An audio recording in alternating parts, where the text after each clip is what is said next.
Drop it on the stove, let the flames hit the pot. Let the water start boiling and give it that soda that you got. Pass the dope and started cooking, nothing but junkies on my block. Nigga be running everywhere because the block is full of cups. Give me your money, give me your brain, cough it up or give it a train. How many times you nigga wanna see I bust one shot like mine?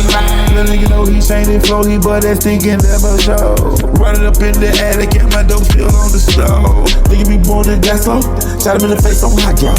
How many more young niggas gonna die for fucking with my cash flow? So don't fuck with me.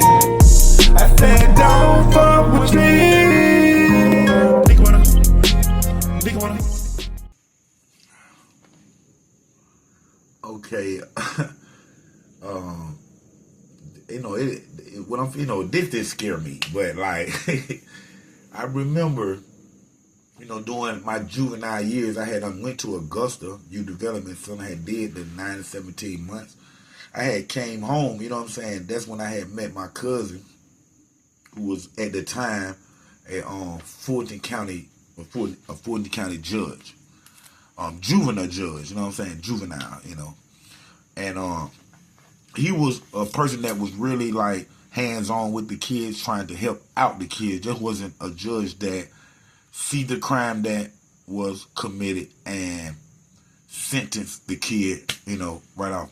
He'll try to find a solution to help the kid where this won't never happen again or something like that right there. You know what I'm saying?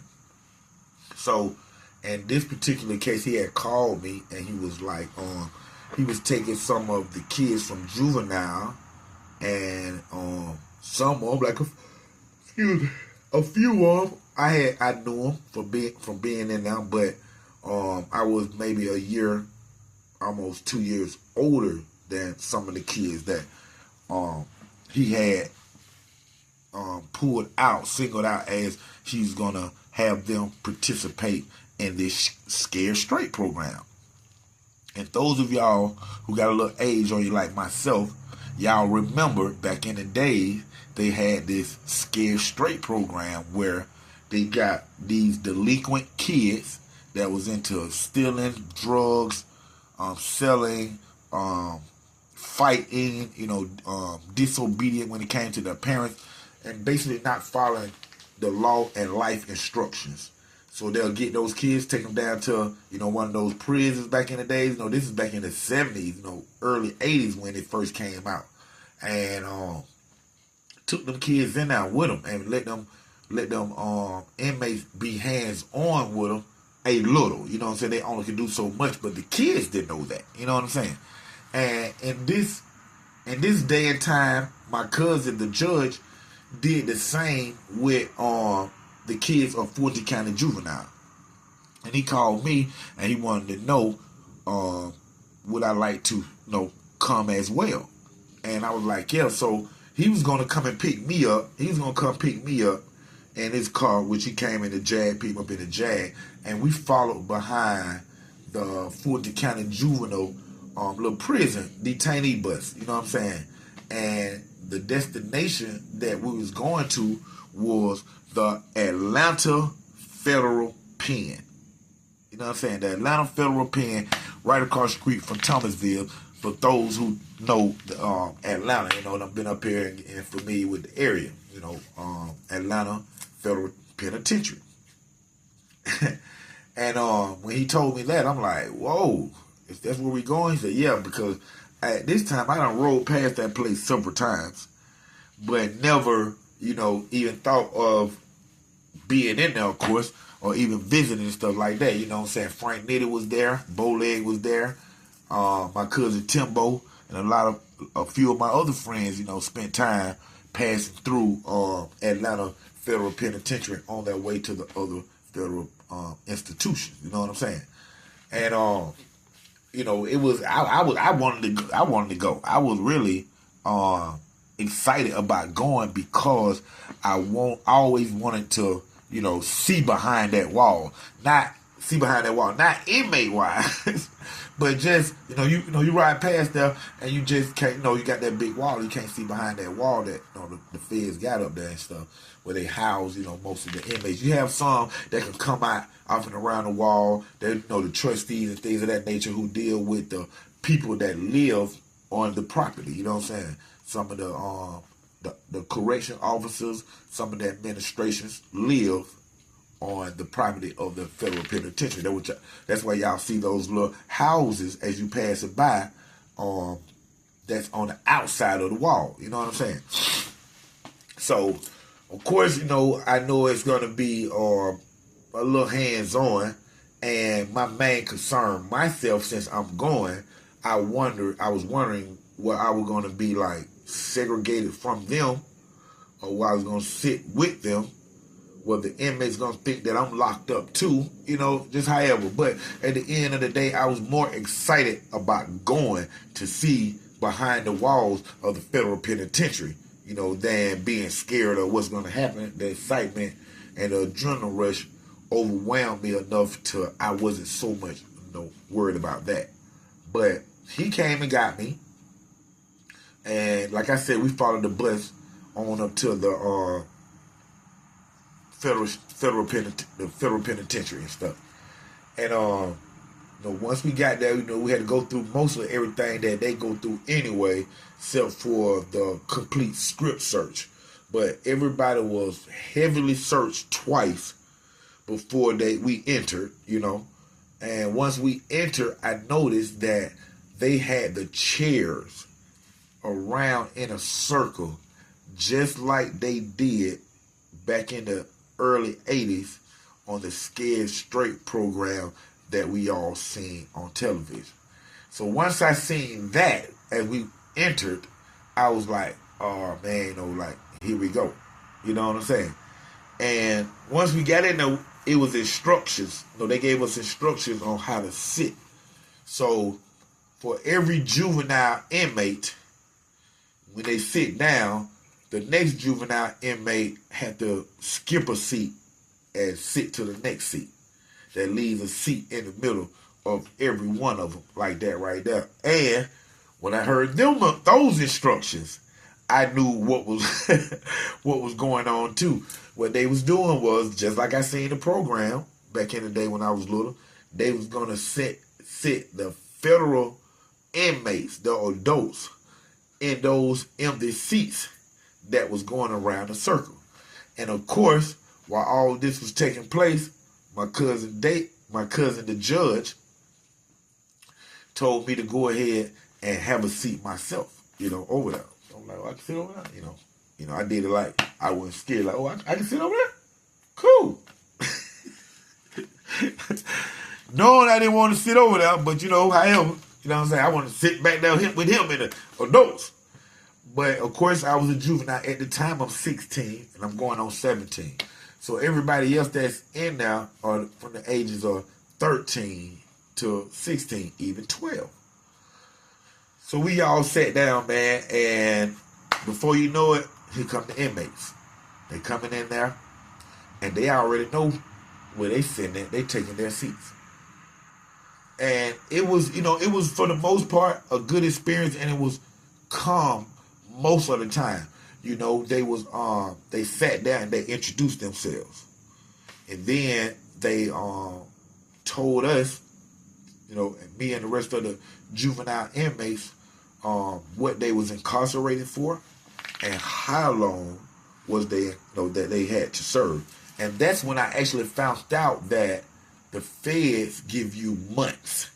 For those of y'all who don't know, the feds give you your time in months, just like the state give your time and years. You know what I'm saying? So if you get 2 years fed time, y'all know what they giving y'all. They giving y'all 24 months in fed time. That's how they gonna sentence you. 24 months in fed time. You know what I'm saying? State time, they gonna say 2 years, sir, like that. And that's when I found out too. When you in fed time, you doing like 90, if not all your fed time. You know what I'm saying? And I think, you know, it may have went down to 80% now, but back then you was doing 90% of the time that you had given. You know what I'm saying? So you gonna do it. But yeah, once they came in, man, they sat down and started telling us things of what they're in there for.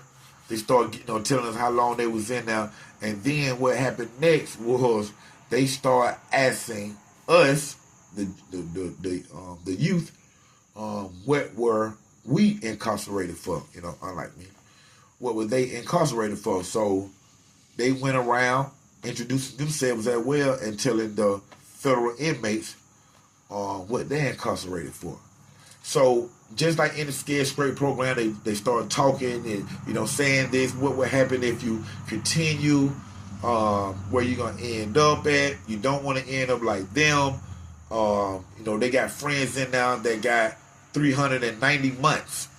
You know what I'm saying? Fed time. And then when they said that, you know, you had the juvenile inmates trying to add that up. And they couldn't. I couldn't even. You know what I'm saying? So they were just really giving you a taste of, you know, the sentencing that you will have, meaning numbers that you have to break down and count and find out how much time do you actually have. You know what I'm saying? So, you know, it was a real good program.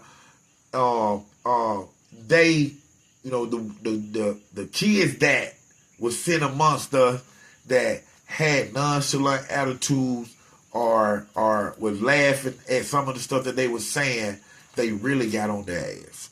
You know what I'm saying? When I say got on their ass, got out their chairs and walked across the circle and say, do you think something funny? Do you think something funny? Matter of fact, let's switch his chairs out. So they'll get his chair, stand up. Dude, like, I don't got a man, stand up. Want to stand up, and then he'll pull the chair off and up under him. You know, dude, stand up, he don't fall in there, but he'll pull the chair and then get the chair and sit it next to him. You know what I'm saying? Kind of similar to what they did back on the Scared Straight program, where when those guys thought it was silly, the kids thought it was silly or thought it was hard, they went and got in the face and really pulled their card. And then what one of the inmates did was made one of the young kids grab a hold of his belt, his belt loop with his finger and follow him everywhere he go. So while he got the flow and he's talking and he walking back and forth, the inmate had to walk with him by holding his belt loop. I would have never done that in a million years as a juvenile. It just ain't gonna happen. It just not gonna happen, man. And even when the dude took his chair and sat him aside, like, you sit next to me now, I need you over here with me. I like you. Come, or like that right now. Brain messing with him. You know, he brain effing him. And the dude didn't want to come, you know, little young boy, he didn't want to come sit over there, so he just kept standing. But then the officer made him go sit over there. You know what I'm saying? So each one of those kids that was being, you know, nonchalant or laughing or seeing that they weren't taking it in, those inmates got them, man. And then what happened with me was, because, you know, I follow instructions as much as I can. I respect people, even at a young age. So you ain't going to have no problem with me sitting in that circle. You're going to have my fully undivided attention. You know what I'm saying? And fully divided attention. But you don't have my attention, no matter what. You know what I'm saying? Somebody got the flow talking. You know, I was raised to pay attention, look them in their eyes, listen to what they're saying. And as one of them was talking, he looked over at me. And it just so happened that I had on a white t-shirt like this with a Dr. Dre chronic leaf. It was just the chronic leaf, not Dr. Dre or that, but just the chronic leaf right there. And this is during the time that's the hottest album that's out right now. Dr. Dre's Chronic. You know what I'm saying? So when one of them caught my attention, when they caught the attention of the shirt, they was like, hey, so what it is right there on his shirt? A marijuana leaf? Right there and there. I said, okay, here I go. So I wanted to say, man, I ain't locked up with them. I ain't in this program. I just came along with my like that right now. But no, I'm not going to just make a whole nother scene, a whole nother issue. I took what it was. You know what I'm saying? Hey, that's a chronic leaf on your shirt? I'm like, yeah, it's chronic leaf. So you smoke that weed? I'm like, yeah. Just kept it real. Oh, you smoke that weed, huh? So you think you bad? You think you grown? You smoke weed? No, that's what he asked me. I said, no, I don't think none of that, Holmes. He said, hey, I ain't your Holmes. I said, well, I don't think none of that, what you just said. I just smoke weed. He said, hey, man, what's your name? I said, Dontrice Knox. He said, Knox? Dontrice Knox? Where you from? I said, I'm from College Park. He said, ho. Your name Dontrice Knox? I said, yeah. He said, do you know Chris Knox? I said, yeah, that's my uncle. He said, how about Caduce and Enoch? I said, yo, those are my cousins. He said, hey, man, I used to play baseball for them and with them, man. They was my teammates, man, right at College Park Rex. And I said, yeah, I know what you're talking about. My uncle was the pitcher. He was like, yeah, man, I know your family, man. And then the whole subject just changed on me. You know what I'm saying? We started talking about my family and what he used to do and, you know, how close they were and all that. And the whole thing went off me. You know what I'm saying? And what's crazy is I changed the atmosphere with that right there, who I wore, perfect time, just whatever, the chronic shirt. I changed the whole atmosphere for that whole Scared Straight program right there. Right then and there, the vibe was so uplifting and good energy that the other inmates, it affected them. You know what I'm saying? It was like a domino effect. So their eyebrows went from talking to the guys down and bad and like that right there to more of, listen, please don't follow my steps. And please don't do this, man. This ain't a place for y'all, man. Y'all can be so much better. I see so many bright faces and doctors and lawyers in here and, you know, things of that nature. You know what I'm saying? So, you know, just that little bit right there changed the whole vibe, man. But the program itself was magnificent, man. And to make a long story short, man, I would say out of 100%, you know, talking about the kids that I was with that day, I say 80% of those kids that went to that program, they took heed of what some of those inmates from the Atlanta Federal Institution said. And right now, man, you have some that are lawyers. You have some that are EMTs. You know what I'm saying? I seen one the other day, he worked for a security company. He was like the supervisor. You know what I'm saying? So a lot of good things came out of there. And it's nice to know, too, though, that it's still people that care for these kids out here, man. The other, I would say 20%, which I know what happened to them, too. You got like 2 of them that's in jail, aggravated assault and for murder. And then you have like maybe like 3 or 4 of them that's dead, man. One died from playing with a gun. The other died from him and another student, another inmate that was juvenile that was there. Him and them two went and robbed like a bank or robbed somebody or something, and they shot one of them and killed him. And then the one that survived, they charged him with the murder, of course. So everybody didn't take well out of it, man. But that program is a program that needs to come back. I know they were doing something on True TV or what, one of those channels watching where they take the little kids into the jail and let them like spending one night with them and, you know, all that stuff, and the inmates be all in the face and just all that. That's pretty good. That's pretty good. But I think when you're able to not just, you know, yell down their throat and try to bring fear to them, I think that when you talk to them too, when you really give them your heart saying, man, I miss my family, you don't want to miss yours. Things like that, they will listen to, man. You know what I'm saying? And that's, you know, and I can say, even though I went locked up, I was glad that I went to that Scared Straight program, man. Real talk, man. Because it helped me out still right now to this day. I think back about it, man. You know what I'm saying? I think about some of those guys, they still in there. Remember, I told you how old I was when I went. Some of those guys are still there.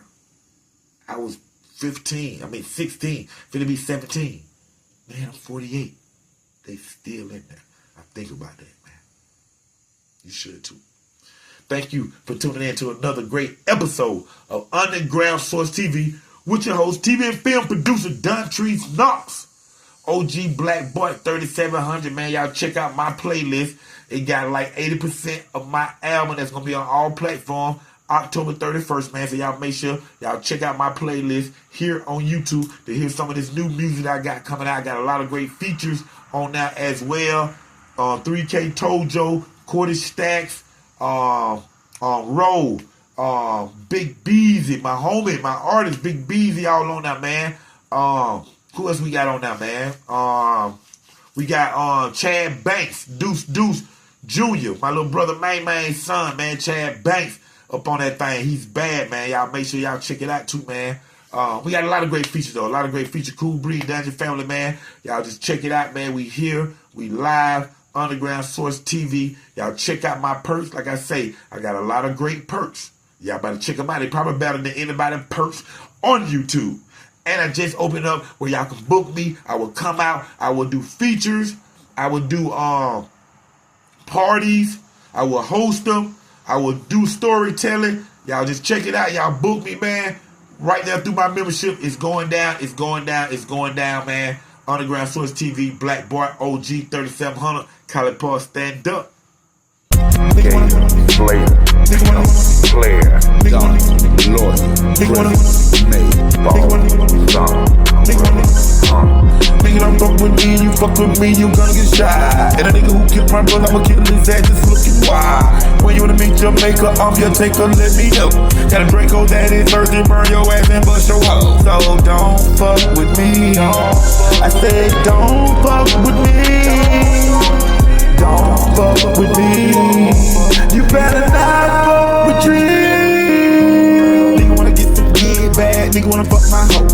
How many times I got to tell you married to my flow? But I had a little side bitch, that side bitch didn't know the ropes. And that same little side bitch, I had to let that bitch go. Never forget the things I said, you'll end up dead or in the bed. Go fuck around with OG, you get that Draco to your head. So don't fuck with me. I said don't fuck with trees. Nigga wanna, nigga wanna, nigga wanna, nigga wanna, nigga wanna, nigga wanna.